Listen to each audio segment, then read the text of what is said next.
Kami dari kelompok 3, di sini kami akan membahas video mengenai dagu sibu. Sebelumnya, perkenalkan kami, nama saya Ida Bagus Rawi, sebagai moderator dan penanya satu. Perkenalkan nama saya Lutfia Hanif sebagai pemateri 1. Selanjutnya. Perkenalkan nama saya Lia Lailia sebagai materi 2.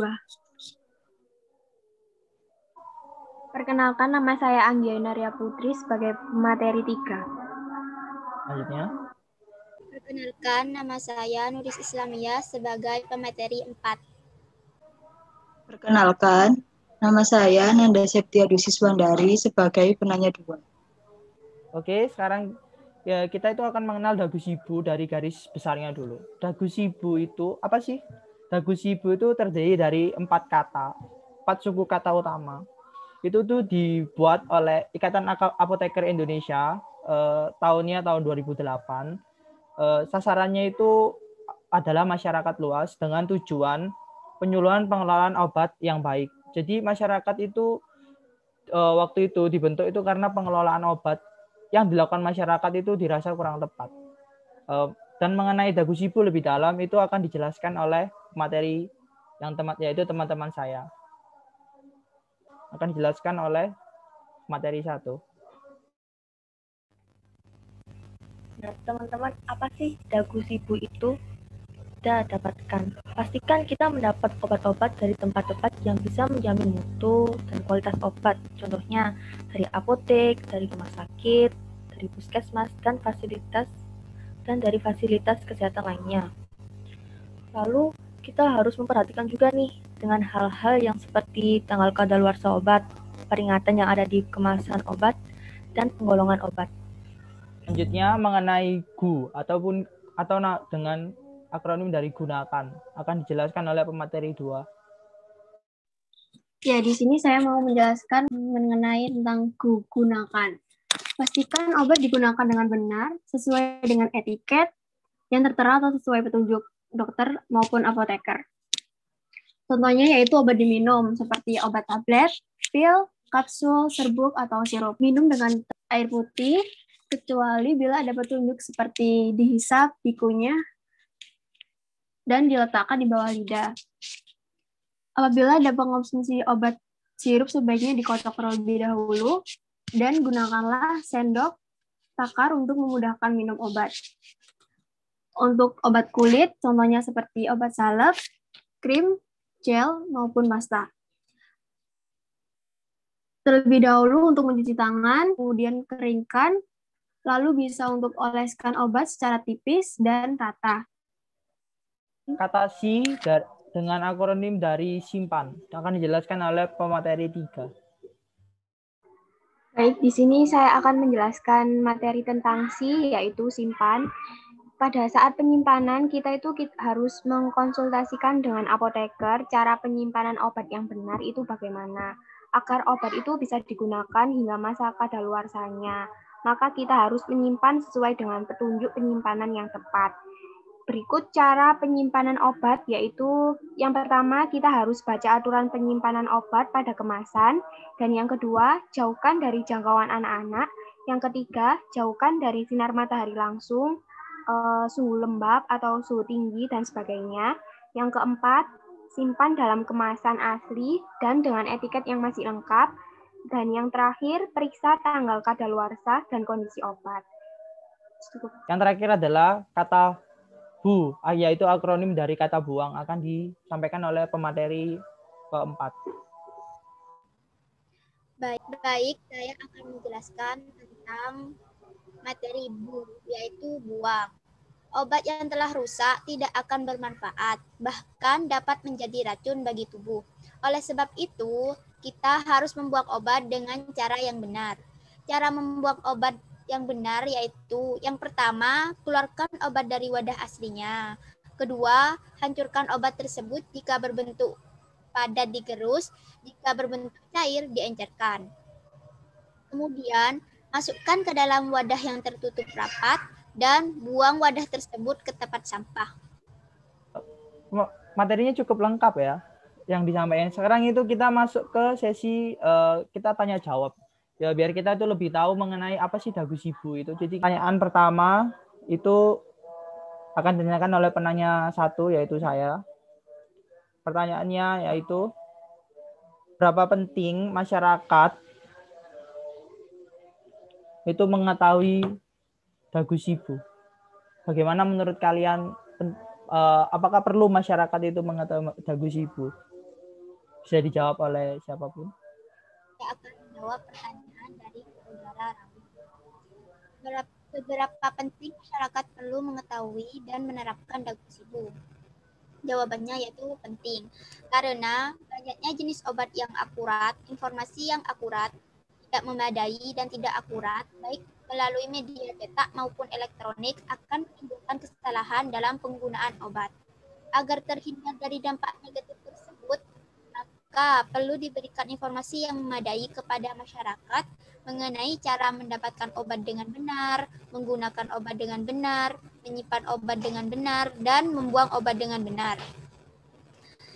Sehingga program pemberian informasi tentang dagu sibu harus dilakukan, yang bertujuan untuk meningkatkan pengetahuan masyarakat terkait penggunaan obat yang baik dan benar, serta mengetahui kebutuhan informasi yang diperlukan masyarakat akan obat yang digunakan. Apakah bisa dimengerti? Wah, lengkap sekali ya. Berarti kita itu sebagai masyarakat tuh juga selain perlu mengetahui, tapi juga perlu menerapkan dagu sibu ya. Karena kompleks sekali. Kita itu cuma butuh obat. Kita nggak cuma butuh obat, jadi kita juga harus ngerti obat itu harus diapain ya. Oke, oke. Selanjutnya pertanyaan yang kedua itu, bagaimana cara penggunaan obat ketika berpuasa? Apa ada kiat-kiat khusus mungkin atau cara penggunaan khusus? Mungkin bisa dijawab. Oke, terima kasih Rawi karena sudah bertanya. Saya akan menjawab pertanyaan tersebut. Tak sedikit orang menderita sakit saat menjalankan ibadah puasa. Bagi yang ingin atau diperbolehkan dokter untuk tetap berpuasa, konsumsi obat itu tentu harus disesuaikan dengan aturan puasa. Seperti diketahui, saat puasa kita diperintahkan untuk menahan nafsu, makan, dan minum selama kurang lebih 14 jam per hari. Alhasil, konsumsi obat ini hanya bisa dilakukan dalam rentang waktu 10 jam pada waktu buka puasa hingga sahur dini hari. Misalnya kalau ada dalam etiket tertera tulisan kali sehari, jadi obat yang diminum 1 kali sehari itu dapat diminum saat pagi hari ketika sahur atau malam hari ketika berbuka puasa. Dan ada lagi seperti minum obat 2 kali sehari, itu ketentuan minumnya itu bisa diminum obat selanjutnya pada jam 7 malam. Kurang lebihnya seperti itu. Bagaimana Rawi, apakah sudah paham? Oke, jawabannya cukup kompleks. Sekarang pertanyaan dari penanya 2. Mohon izin bertanya. Pertanyaan saya adalah, bagaimana jika kita sebagai tenaga kefarmasian menemukan cara pasien yang memakai dan mengelola obat dengan tidak benar dan dapat berakibat fatal? Apa yang sebaiknya kita lakukan sebagai tenaga kefarmasian? Ya, terima kasih atas pertanyaannya Kak Nanda. Di sini saya mau mencoba untuk menjawabnya. Bagaimana jika kita sebagai tenaga kefarmasian menemui cara pasien memakai dan mengelola obat dengan tidak benar? Oke, dengan cara melakukan penyuluhan yang lebih jelas, yang lebih giat maksudnya, seperti dengan cara melalui media brosur, video, maupun poster, yang dapat menarik perhatian masyarakat maupun orang-orang di sekitar. Terima kasih. Apa bisa dipahami? Baik, pahami. Terima kasih. Pertanyaan kedua, silakan pertanyaan kedua. Untuk pertanyaan kedua, apa yang akan terjadi jika kita menyimpan obat tidak sesuai dengan cara penyimpanan yang benar dan baik? Apa yang akan terjadi pada obat tersebut? Terima kasih. Silakan bisa dijawab. Ya, terima kasih untuk pertanyaannya. Saya akan menjawab. Untuk kesalahan penyimpanan obat yang seperti itu mungkin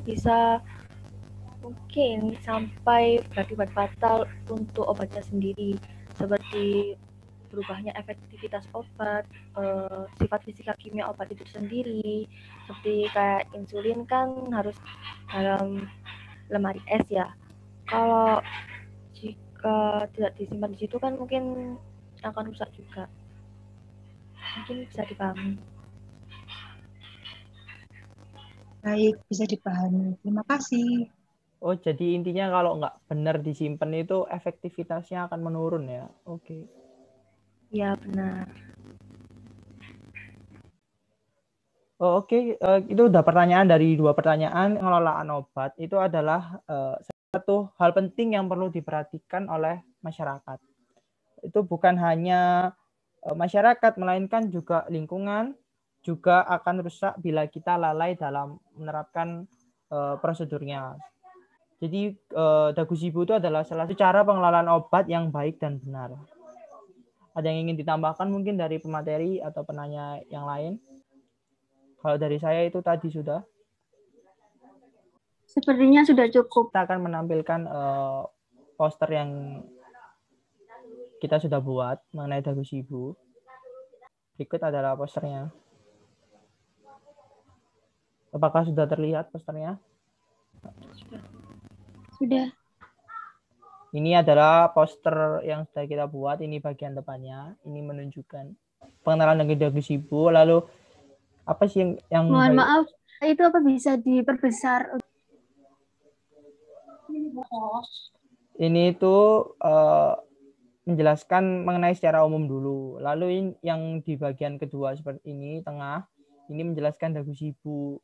Apa sih Dagusibu itu secara lebih detail. Lalu ini menjelaskan secara perbagiannya. Ini dapatkan adalah bagian dari akronim dari Dagusibu sendiri, yaitu DA. Lalu di bagian selanjutnya, ini adalah mengenai tahap selanjutnya, yaitu dari akronim dari GU, yaitu gunakan, simpan, dan buang. Sekian, terima kasih.